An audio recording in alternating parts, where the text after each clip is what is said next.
Hey guys, it's Courtney AKA Travel Teach here with you today about some information that might be considered a little bit controversial.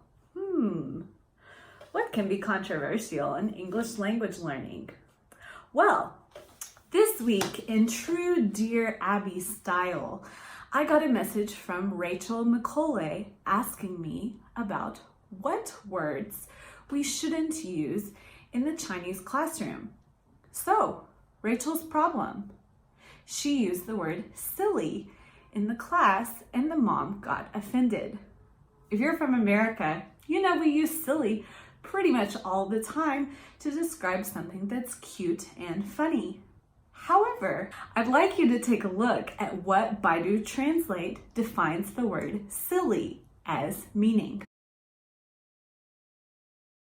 So here we can see silly, a word used for a misbehaving child. Not always, especially not in American culture. However, the parent here misunderstood Rachel's meaning and therefore was a little bit angry. So today, my message to you, words not to use in a Chinese classroom. I would like to talk about the connotation and denotation of words that we use in the classroom, especially as short replies, like as praise. And I would like to talk about why those are especially important when you're writing your reports. At the end of the video, I want to change my shift a little bit and talk about words that maybe don't have the best sound in Chinese that are common English words that we use in the classroom. Okay guys, let's go! So, as you probably already know, connotation of a word and denotation of the word are different. The denotation is what you're going to see in the dictionary definition. The connotation can mean what our meaning is behind the word, how we use the word differently when we change our tone, or anything we mean about the word. So here in China, there's a word that students actually use a lot in the classroom and that I hear in my high school classroom all the time. And that word is sha. Sha can mean dumb, sha can mean stupid, but sha can also mean the words that we connotatively use as positive things. These three words, silly, quirky, goofy. Please, I advise you, don't use them in your classroom and don't use them when writing reports. Of course, I know, you know, our connotation of these words is actually something positive. If I said, hey, you're so silly or you're so goofy, I don't mean you're dumb, I don't mean you're stupid, but the parent can misunderstand because of the translation. So when Rachel was asking me for advice, she asked me, can you come up with a list? So here's my list. My list is silly, quirky, and goofy, or any other word that doesn't exactly explicitly state something positive. Use words instead like funny, or intelligent, or smart, in a comical way, perhaps. But again, don't get too much into the child being a comedian. Chinese can't take this very lightly, okay? They take everything pretty seriously. And if they translate a word that you have used and it's not a good translation, that's a big problem for you and you might lose a student that way. So these three words, again, silly, quirky, and goofy. I know we love these words, and maybe if you're with a high-level student who can understand that word, it's okay to use it. But if you're with the pre-K or starter students, especially those who have tiger moms or who have tiger dads, who are reading those reports and actually listening to you, then don't use those kinds of words, okay? We want to shy away from anything that looks like sha, because sha is not a good thing. Sha means a little bit dumb. Okay, so on to the more fun part of this video is talking about the words that maybe don't sound good in Chinese. So what do I mean they don't sound good in Chinese? Explicitly, I mean these words sound like curse words in Chinese.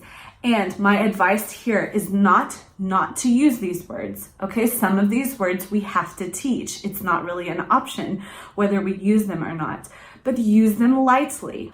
Okay, what do I mean by use them lightly? If the student cannot pronounce this word or does not feel comfortable pronouncing this word, don't drill it. Don't make them say this word, this word, this word, this word over and over again, because maybe this is something culturally different. Maybe it's because of the sound of that word in Chinese, okay?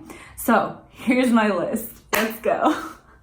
Of course, I'm not going to tell you exactly what these words mean in Chinese, but just know that most of them are curse words or are really bad words that people don't use normally.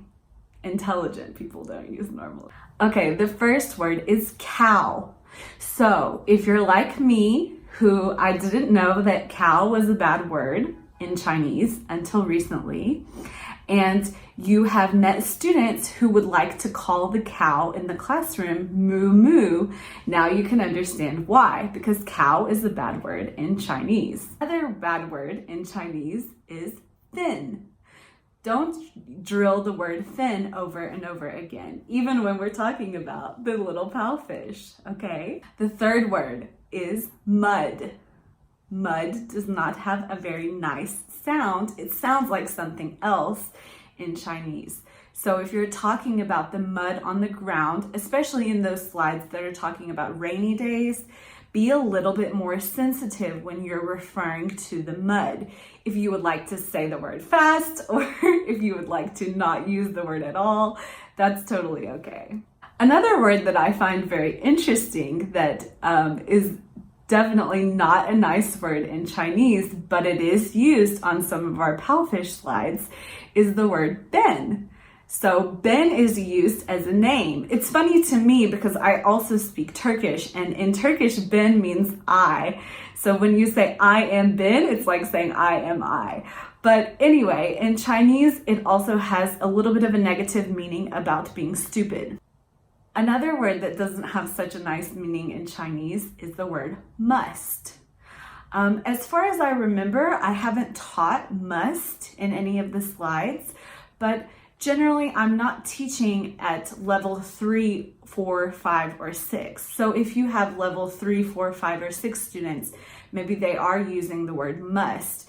So be a little bit more sensitive and a little bit more careful when you're using that word in the class. The last word that I would like to mention in this series is the word shabby.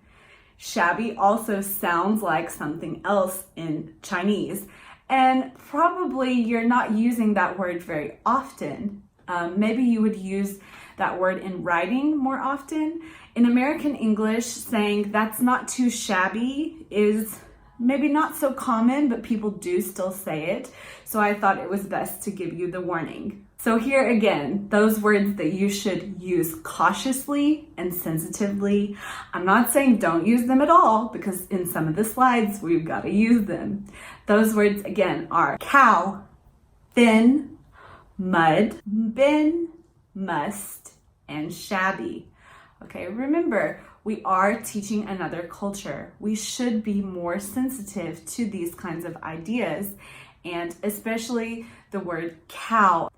I know for some of my younger students, they have almost always said moo moo to me. And I always say, no, moo is what the cow says.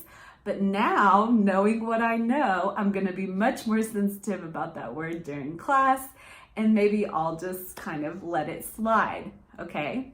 So again, the point of this video is to tell you what words not to use in the report. Those words, again, are words or words like goofy, silly, quirky. Try to use more positive words such as funny, okay? They can be funny, but maybe not silly. And not to over-drill those words that might be more sensitive words that sound like something else in Chinese. Because after all, if one of our children, I don't have kids, but if one of my kids, my imaginary kids, or one of your kids was learning another language, maybe you would like the person to be more sensitive about that who is teaching them, right? It's normal. We're human. Everyone's human. Let's remember to be human. Don't be a robot in your classes. Okay guys, I hope this has been really helpful for you. If it has been helpful for you, please subscribe to my channel, like my videos. If you're not on PalFish yet, better get on there. It's one of the best places to be in the world of online ESL teaching right now. Okay guys, thanks for watching. See you later. Have a good one.